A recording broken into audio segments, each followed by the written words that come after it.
এই যে রসময়, সকালবেলা তোমার কথা মনে করছিলাম। আমারই সকলে সকালেই মনে করে।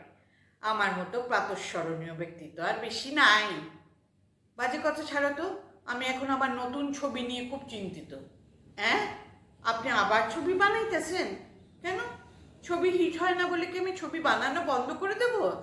না না, মানে আপনার ওই লাস্ট ছবিটার কথা মনে করতেছিলাম, হানো আঘাত। কেন, ওটা নিয়ে কি হয়েছিল? ওটা তো পুরাটা দেখতে পারি নাই। অর্ধেক ছবি দেখানোর পরেই দর্শকরা বাইরে এলো। শুধু বাইরন, কারোর হাতে বেঞ্চের পায়া, কারোর হাতে চেয়ারের হাতল, আর শটান গিয়া টিকিট ঘরে গিয়া হানো আঘাত, হানো আঘাত। আমি তো কোনো মতে প্রাণ লইয়া ফিরাইছি। আরে বোঝে না, বোঝে না। আমার লাস্ট ছবিটা দেখো নি? আইনটেনা রেভিউতে ফার্স্ট প্রাইজ পেয়েছিল। ও কোনটা, ওই ভরা ডুবি ছবিটার কথা কইতেছেন? না, ওইটা দেখা হয় নাই, তবে আমার পিসাতো ভাইয়ের কাছে রিপোর্ট পাইতেছিলাম। কেন, সে কি কাগজের সমালোচক? না না, তৃপ্তি সিনেমায় গেছিল আগুন নিবাইতে।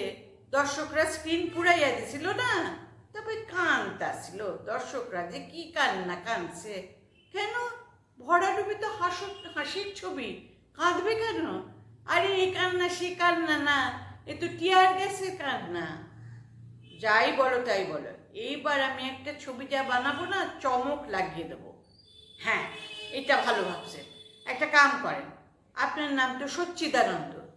এমন একটা ছবি বানান যাতে লোকেরা চিত হইয়া যায়, তাতে ছবিও হিট হইব আর আপনার নামও সার্থক হইয়া যায়।